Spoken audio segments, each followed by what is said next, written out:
We're live. It's almost 1:15. It's also March 2nd, 2024. Um, Saturday. In case anyone needed to know that, as if they didn't already know that. And I did my second live session yesterday. Um, and where I read from my blog. This one was from a year ago. Sometimes I read what I wrote that day, which I think I might do this evening, as I wrote about spinning. Not spin cycle, but actual spinning. So some people might find that interesting. Some people might not. Um, you roll the dice when you do this stuff. Like with my recent shorts, some truly spectacular things. Um, Bluebird, um, hawk, and an owl didn't seem to do that well. Um, but I think that was my fault. I was oversaturating the algorithm gods. They had just had enough. Um, I was, for me, the more I share, the better. Just for me, for how it feels. Um, Especially in terms of creativity. I like putting stuff out there. I like sharing the things that I catch. And with the shorts, it's instant art. It's not the type of art that I work on. I try to get the proper angle. Um, it is all me searching for the artistic integrity of the world, the um, inherent artistry of the universe, of nature, of life, reality, of God. Um, and then to just capture it in a moment. It's what I sort of fell in love with those shorts, because you have, 15 and 30 seconds? Do you have a minute? I don't remember. You might have a whole minute to do something. And um, it's almost like a haiku. Just that brief thing. Something catches my eyes while I'm out walking and running. And I've actually turned the filming into a little routine where I'm brisk walking, I run um, until something catches my eye or inspiration hits, and then I walk and I capture the shot, and then I go back again. And this could be one thing per walk, run. It could be several. Uh, but as soon as I capture that brief moment on film, I want to share it. I want to share each and every one. But it turns out that algorithms don't appreciate that. Go figure. You would think the internet would always be saying more. You would think YouTube clips would always be saying more. Um, but algorithms say there's a limit. They don't actually say that, but they don't pick things up. Um, Marvel Edit says, "What is this stream about?" It's about absolutely nothing. Um, Seriously, absolutely nothing. It's me rambling on for however many minutes I have random things to talk about, and then I say goodbye.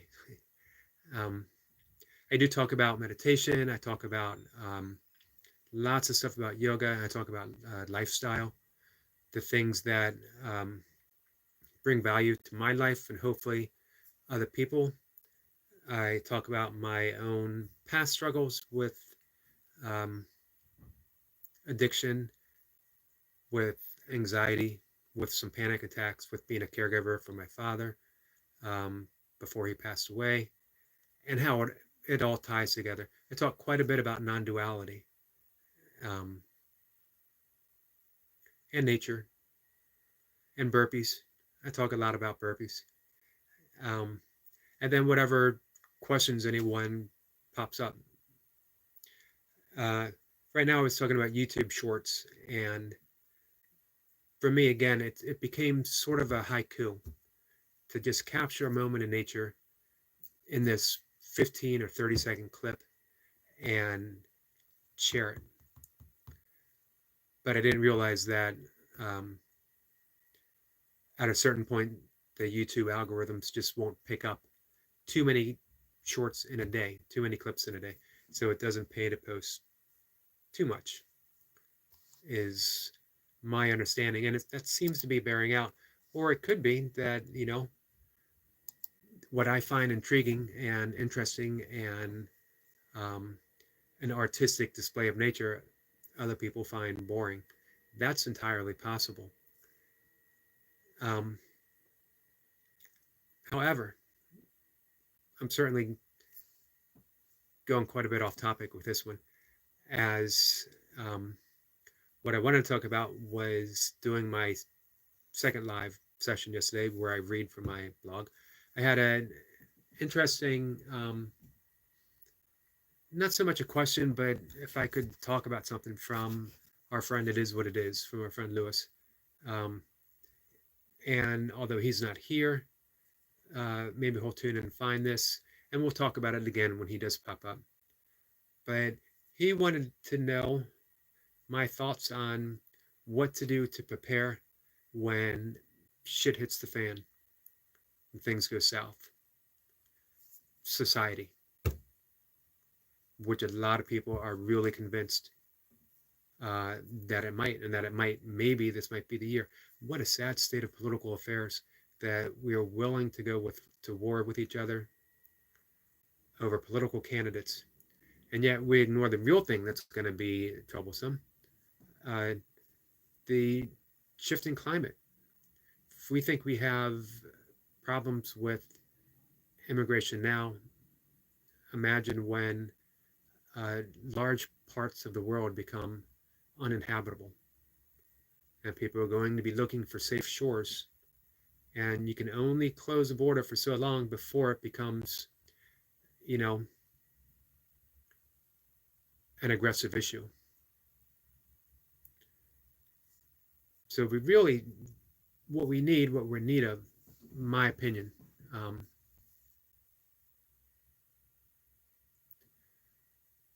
Marvel Edit says, what's your opinion about the government taking social media from kids under 16?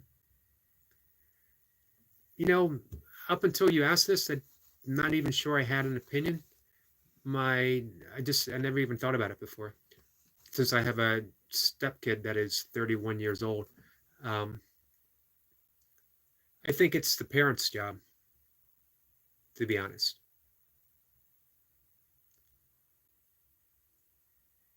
I think that there is such a thing as government overreach. I don't think it happens to the extent that a lot of people do think it does. But I think um, if you set that kind of limit, that if you're under 16, um, you shouldn't, the government can say, don't do this, don't do that, whatever. Definitely um, government overreach. If you are someone who is um, talking about rights being protective, any right being protective by anyone, then you got to be careful about these things where the government can say, this is off limits. It's so weird that we make some exceptions for things that fall into our personal beliefs or our religious beliefs. That's okay for the government to say, no, you can't do this. And then other things that don't fit into our personal beliefs or lifestyle or thoughts, and we say, how dare the government um, step in and overreach with this. So for me, I think you need to step a standard across the board, and I don't think religion should play into it. Not with government. Religion should be a personal, family decision guiding your family. But since we have quite a few religions in our country, as we should, everyone having the right to worship or not worship as they please, then anything based upon a religious value shouldn't have any type of governmental reach whatsoever. That's just constitutional. That was an interesting question. And it turns out, again, I didn't know I had an opinion until I was asked. Um, so For me, and this is going to include the question from Marvel Edits, what we're greatly in need of is a paradigm shift. How we view society, how we view government, how we view ourselves. And by paradigm, I mean a huge internal shift where we look at ourselves and we think, what type of person am I going to be? What type of person am I when my neighbors look at me if things went south? Are they going to look at me as a source of trouble, as a potential enemy, or are they going to look at me as someone who has a sense of internal strength and can be counted on, can be compassionate and empathetic to the needs of others, that I'm going to stand by those that I care about, that I'm going to stand by those who are with me? That's the type of paradigm shift. And that means just because my neighbor has a political sign in his yard that is absolutely opposite of everything I think and believe, it doesn't mean I don't stand with him. I stand with him because he's my neighbor, because he's a good person, because we have lived in the same block for however many years, that we've shoveled each other's sidewalks in the wintertime, or cleaned off each other's cars, or kept an eye out for each other's kids as they played in the street, making sure everyone was safe. The paradigm shift is, what kind of person, if things do go bad, am I going to be? And if I had to rebuild a society, what kind of society would I build?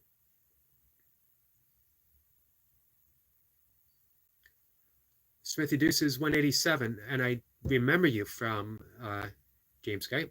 I appreciate that. Liked and shared, sub from James Skype. Skype show, one love, hope you return. Love, I will, actually. Thank you. You know what? And I don't want to forget. So, you know what? Let's do that. Let's do that now. If I can find you. If you don't mind, Smithy, if you're still here, to leave a comment on one of the videos so that I see you, or let me know that you subbed on one of the videos so I can like click on it and make sure that I get you. I definitely love returning the favors for anyone. You know what? It's great about James Skype, the community that he builds, that he'll put something up there, someone has a goal, and everyone comes together and helps that person reach a goal. And everyone, you know, years ago when I thought about starting a YouTube channel, my stepdaughter said, man, people are going to eat you alive. You're too good-natured. You're too, you know, you put your shit out there and you don't care what anyone says or think, and people are going to take advantage of that. And I get an occasional troll. No big deal. I don't care about trolls one way or the other. All I ask from a troll is be original. Don't bring the same tired stuff that you've been bringing to everyone else. Don't come on my channel and look at my video and make a bald joke. You think I haven't heard a bald joke before? Be funny, be original. That's all I ask. So anyway, for the most part, I found YouTube to be a really gracious community.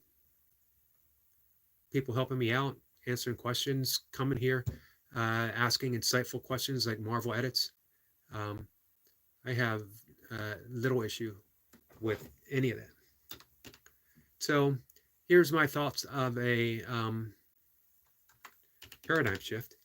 We always think about what do we do to prepare for when things get bad? But how often do we ever think in opposite terms? What do we do to be an instrument of peace? What do we do to be a beacon of light? What do we do to help people? What do we do to prevent things from going bad? And there are things. We can even call it, as a great teacher of mine would call it, spiritual technology, meditation. Meditation, particularly the Buddhist practice of metta meditation, metta literally meaning loving kindness, where we um, begin by offering ourselves loving kindness, and then I explained this just a little bit yesterday. Um,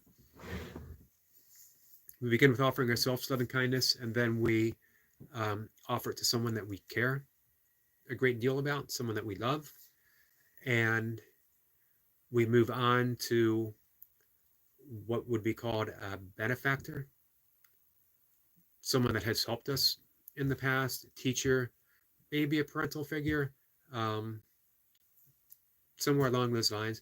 And then we go to um, a neutral figure, someone that we see, a cashier, the mailman, um, someone who brings us coffee. There's a word for that, and I can't remember what it is. Um, someone along those lines. And you can see where we're going. After that, we wish loving kindness towards someone that we have a great deal of issues with, anger with, hatred for.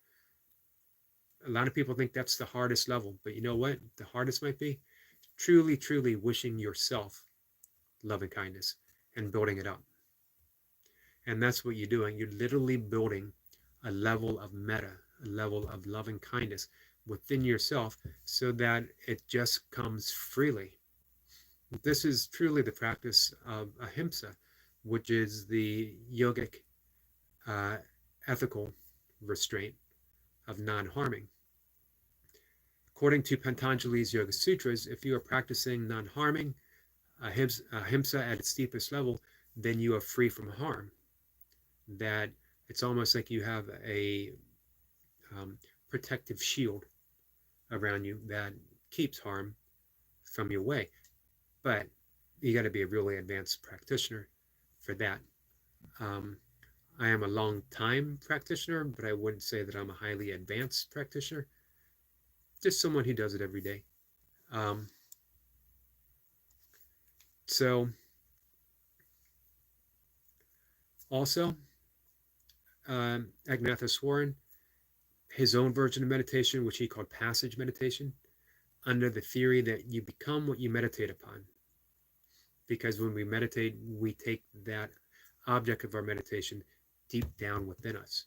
So if for him, you would take a spiritual passage, could be from Dhammapada, Buddhist text, the Heart Sutra.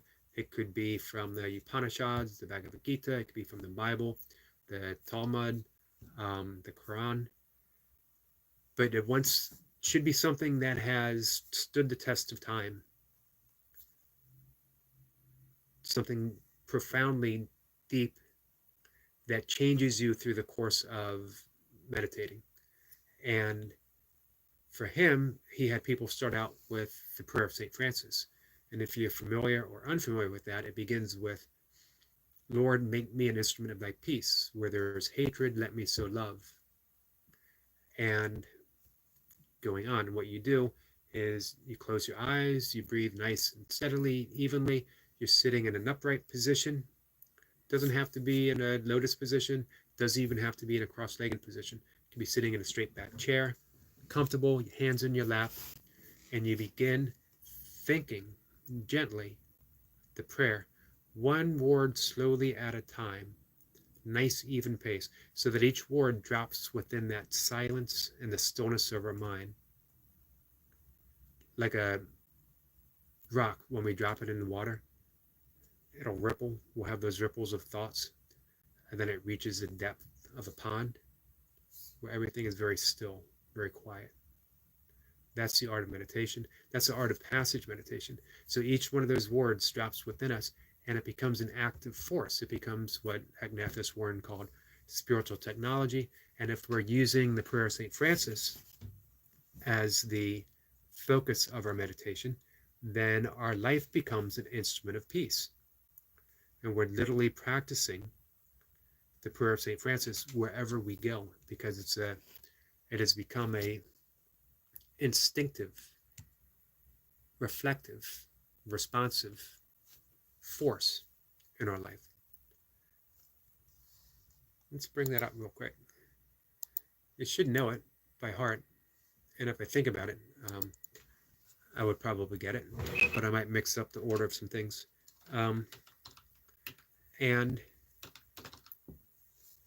it's a beautiful prayer. This was one of the very first meditation practices that I started back in the late 80s, early 90s. And one of the first, this was more mid early 90s, as I started with Paramahansa Yogananda's Hung Sao meditation, which is basically the Soham meditation that's offered in later yogic teaching. It's a great practice, by the way. Lord, make me an instrument of thy peace. Where there is hatred, let me sow love. Where there is injury, pardon. Where there is discord, harmony. I know a different version than that. Where there is error, truth. Where there is doubt, faith. Where there is despair, hope. Where there is darkness, light. Where there is sadness, joy. O divine Master, grant that I may not so much seek to be consoled as to console, to be understood as to understand, to be loved as to love. For it is in giving that we receive, it is in pardoning that we are pardoned, and it is in dying that we are reborn to eternal life. The version that I'm familiar with says, and it is in dying to self that we were reborn to eternal life. So you can see the prayer itself is asking for a paradigm shift.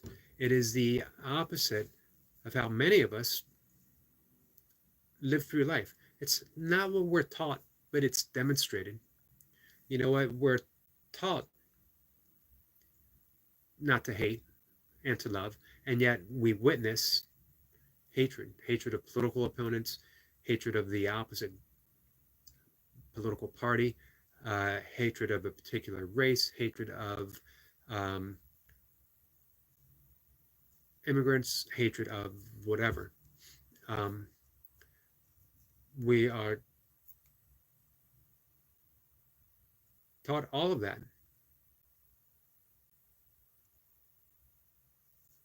And we pick it up. We never question it. This is what my parents thought. This is how my teachers are. This is from a book I've read. This is what the media tells me to do. None of it is ever questioned. Because one, we trusted those people, and now we've inherited a belief system, and it's ours. So why question it? We think it. So it must be true. Which one thing we're going to cover is great form of self-inquiry, which I talk about fairly often. Self-inquiry is simply asking ourselves mainly the all-important question, who am I? And of course, everyone has a first answer. Their name, their job, their body, their political party, their whatever, their title, husband, son, father.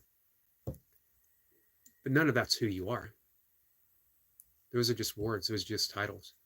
And then we might think really hard, I'm going to find out who I am. And we just come up with more thoughts, more beliefs, more opinions. None of them are who we are. When we get to the level of silence itself, when we can no longer figure out any answer because we've dismissed everything, now we're getting to the truth. We're mystery. We're the ineffable. We are silence. As Herman Melville, author of Moby Dick, said, silence is the only voice of God. So now we're getting somewhere.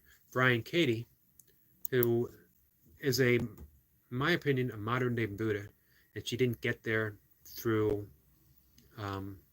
spiritual practice. She didn't get there through studying Buddhism. She got there through addiction and a nervous breakdown and being put into an institution and a rehab center. And somehow during all of that, her mind grew quiet. And a quiet mind means that you have no reference point. You're everything and everybody. You have no self to refer back to. You just have the quiet. And parts of her personality or so came back, but she mainly remained in quiet.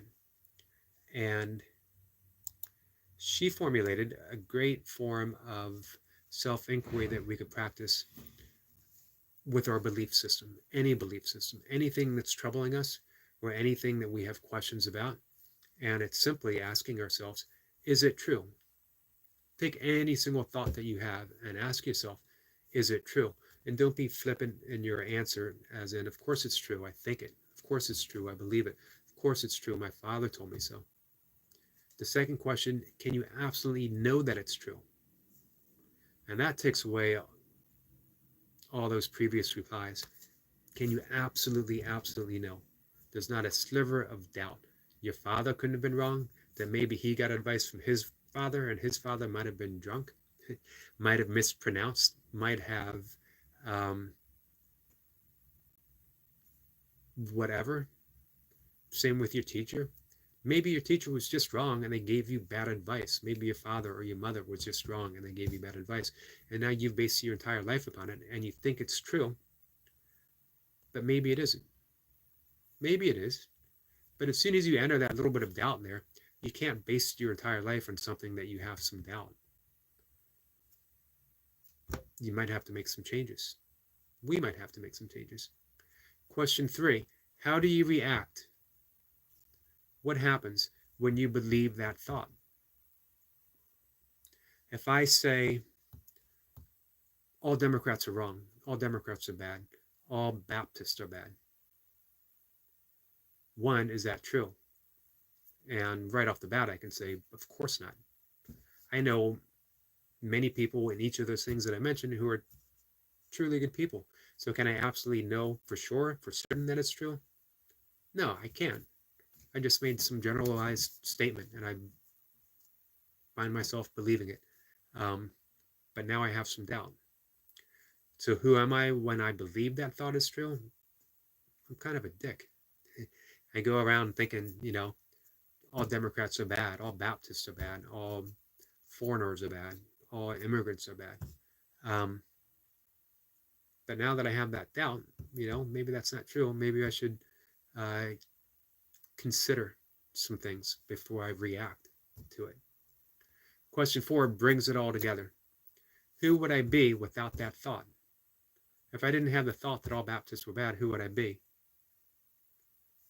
I'd be someone who was open to more possibilities. I'd be someone with a willingness to listen to what a Baptist believes. I'd be someone open to just accepting them for who they are without even considering, is that right or wrong? It's just them. It's just a person. It's just a friend. It's just a neighbor. It's just a stranger who might be a potential friend. That's what openness is. It means that you're wide open for whatever possibility might appear. Possibility might be that person is someone that I don't want to know. But I need to be open to everything, all of it. Those are the 4 questions, self-inquiry, that Katie Bryan brings up. And it frees us from all of our prejudice. Because once we do that, then we have to willfully go back. We have to go back and say, well, this isn't true, but I'd rather, or I can't know for sure that it's true. But you know what? I've based so much of my identity on it, I need to go back and be that dick that I used to be, which is a shame. So those 4 questions are what we need, something similar to that,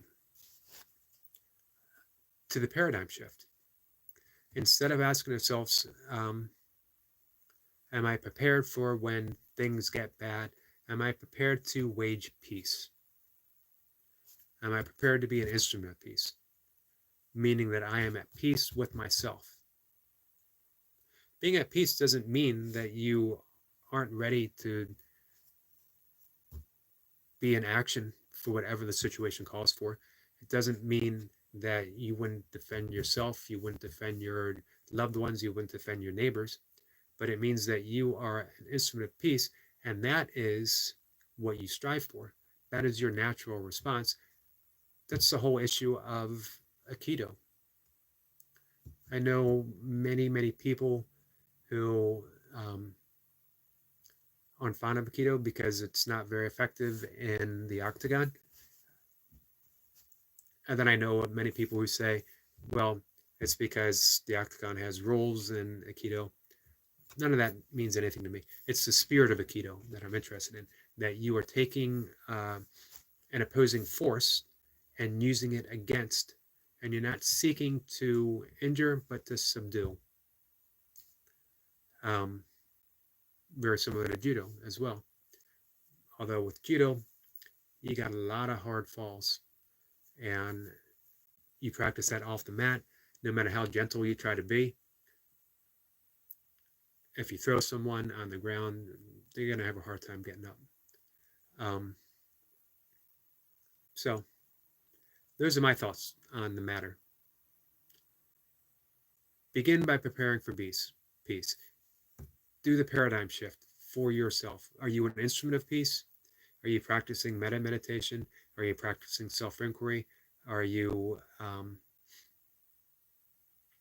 someone who's first and foremost that I want my friends and my family and my neighbors to live in peace and comfort and happiness and joy, safety.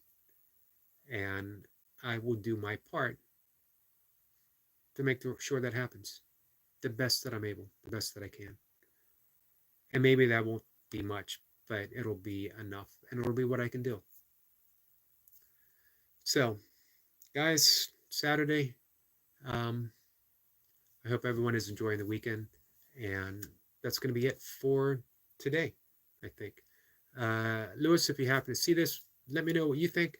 And again, ask the question when you are here, and we'll continue the conversation because I know you're going to have an interesting perspective on the matter. Marvel Edits, thanks for coming. Thanks for asking again, some insightful questions. And Smithy Deuces 187. Appreciate the sub. I appreciate the new friendship. And I most definitely will return the favor. Thanks, guys. Take care.